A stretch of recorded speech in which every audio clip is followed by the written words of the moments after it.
Salut à tous les amis, j'espère que vous allez bien. On se retrouve aujourd'hui pour une nouvelle vidéo. Donc évidemment on va évoquer les derniers jours du mercato, puisque comme vous le savez, il reste 2-3 jours, donc ça va être très actif pour le FC Barcelone. Mais juste avant de commencer cette vidéo, petit instant promotion, nouvelle saison, dit donc nouveau maillot, donc profitez-en. Mon partenaire maillot met en avant pas mal de promotions, vous avez même la possibilité d'avoir des maillots gratuits en cadeau, donc profitez-en, tous les détails sont dans la description, c'est des maillots et répliques de bonne qualité. Si vous avez des questions, n'hésitez pas à venir les poser sur mon Instagram. Bon, allons-y sur l'actualité du Barça, surtout le mercato, puis on va également parler de football rapidement. Donc, comme vous le savez, il reste 2-3 jours de mercato, ça se termine le 1er septembre à 23h59.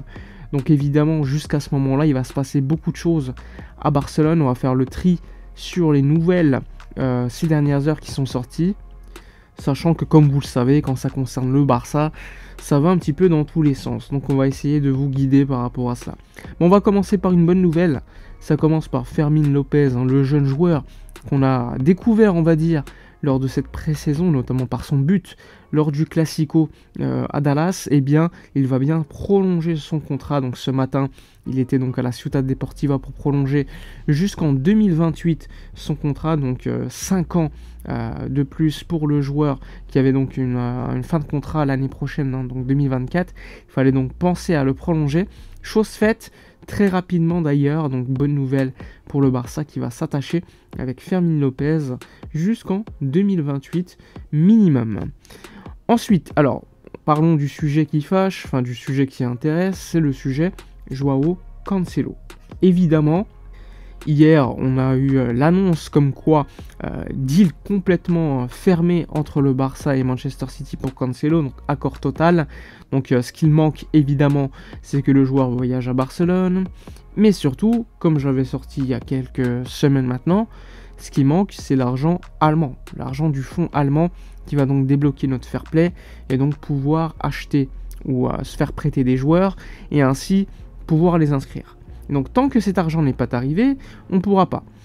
Et donc, le fonds allemand, il avait entre le 21 août et le 29 août, donc aujourd'hui, pour donner l'argent et ainsi permettre à Barcelone de pouvoir inscrire des joueurs, donc les recrues. Néanmoins, on a constaté que ces derniers jours, il y avait beaucoup de stress, on se demandait est-ce que le fonds allemand allait bien payer. Le Barça a même commencé à négocier avec d'autres sociétés afin de pallier à la carence du fonds allemand au cas où. Donc la nouvelle étant que le fonds allemand a donc jusqu'à aujourd'hui compris pour faire le paiement. Et une fois effectué, le Barça pourra donc avancer sur le deal Cancelo et le clôturer rapidement.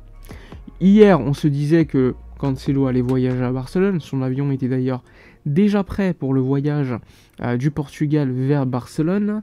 Néanmoins, le vol a été annulé dans l'après-midi, faute pour le Barça de ne pas encore avoir reçu cet argent.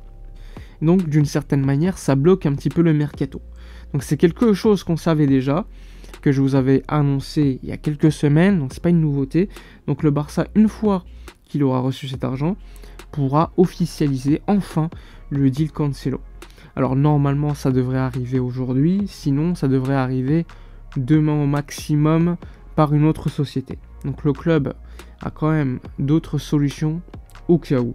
Sachant que le deal, ce serait plutôt un prêt avec option d'achat fixé à 25 millions d'euros. Donc un prix largement abordable. Un bon prix, c'est très rare, surtout pour un poste aussi important. On l'a constaté contre Villarreal, hein. Il faut absolument un latéral droit. Et en plus, si c'est un latéral droit d'une qualité offensive comme lui, ça peut être pas mal. Défensivement, je pense que ça va manquer. Cancelo n'est pas au top à ce poste-là quand il faut défendre. Néanmoins, tu as toujours cette possibilité de mettre soit Araujo, soit Koundé sur certains matchs pour renforcer ce poste. Et ce qui est intéressant avec Cancelo également, c'est qu'il peut jouer comme latéral gauche pour pallier à l'absence de Baldé par moment. Donc ça aussi, c'est un point très important. D'ailleurs, pour parler de la latérale gauche, eh bien, Manchester United, ces dernières heures, s'est intéressé à 4 latéraux à gauche. Donc il y avait Reguilón, Cucurella, Tagliafico et également Marcos Alonso. Donc là aussi, ces prochaines heures, il faudra suivre le cas Alonso, même si pour moi, il est très peu probable que le joueur espagnol quitte Barcelone, mais bon, on peut être surpris. Tu avais également l'affaire Eric Garcia, qui intéresse beaucoup Girona pour un prêt, donc là aussi il faudra suivre ces prochaines heures, sachant que Xavi ne veut pas du tout que le joueur parte, encore moins si Marcos Alonso part. Il faut vraiment, pour que Xavi laisse Eric Garcia partir, c'est que Marcos Alonso reste, et réciproquement, il ne veut pas que les deux partent. Donc là aussi, c'est des choses qu'il faudra suivre donc ces prochaines heures. Si je devais faire un pari, je dirais qu'aucun des deux quittera Barcelone cet été. Donc par un prêt ou par une vente, je pense qu'on est clair sur ce sujet-là. On se dirige donc notamment vers une arrivée de Joao Cancelo, d'un départ de Clément Lenglet qui négocie toujours avec le FC Séville, et également des négociations ouvertes avec le Real Betis et d'autres clubs. Il faut vraiment se dépêcher puisque le mercato se termine très rapidement, et au pire des cas, s'il est fermé en Europe, donc le 1er septembre à 23h59, il faudra voir si des clubs saoudiens s'intéressent à lui afin de le recruter, puisque le mercato en Arabie Saoudite se termine, je crois, le 15 ou le 20 septembre, donc beaucoup plus tard. Il y aura toujours ces possibilités. Je crois même qu'il y aura la Turquie un peu plus tard, même si ce ne sont pas des destinations qui permettront au Barça d'être dans les négociations avec une certaine force. Donc là aussi, à voir. Une fois Cancelo dealé, il faudra voir donc si le fair play sera suffisamment élevé pour potentiellement recruter un joueur supplémentaire, puisque Laporta l'a annoncé juste avant le match contre Villarreal.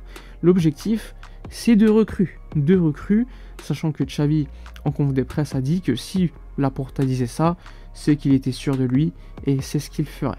Donc là aussi, Cancelo va arriver, et ensuite on parle beaucoup de Joao Félix. Joao Félix qui hier, encore une fois, on a vu des photos lors du match Rayo Vallecano Atlético, il était sur le banc, le mec est dégoûté. Le mec n'a pas envie de jouer au foot, il ne joue pas, il rentre pas, il a joué à aucun match de pré-saison, il est clairement mis de côté, donc l'Atlético va forcément vouloir le prêter, sinon ils vont perdre il va perdre de la valeur s'il ne joue pas, que ce soit l'Atlético ou ailleurs. Donc s'il joue par exemple en Arabie Saoudite, la valeur de Joao Félix l'année prochaine, lorsqu'il reviendra probablement de son prêt, n'aura pas augmenté puisque tu joues en Arabie Saoudite, donc sa valeur va continuer à baisser, et je pense que l'Atlético a comme intérêt quand même de le prêter à Barcelone, même si c'est un rival. À voir si c'est ce qu'ils feront, parce que s'il performe à Barcelone, sa valeur va réaugmenter sur le marché. Bref, des situations énormes à voir, à suivre lors des prochaines heures. Donc on va également suivre tous ces sujets-là. Lamine Yamal et Baldé, leur officialisation de prolongation sera juste après le mercato, donc normalement le vendredi ou le samedi. Donc soyez là également, je sortirai des vidéos évidemment à ce moment-là. Bref, j'espère que les vidéos vous auront plu. N'hésitez pas à donner votre avis dans les commentaires, liker, partager. Moi je vous dis à la prochaine, et d'ici là, comme d'habitude, portez-vous bien.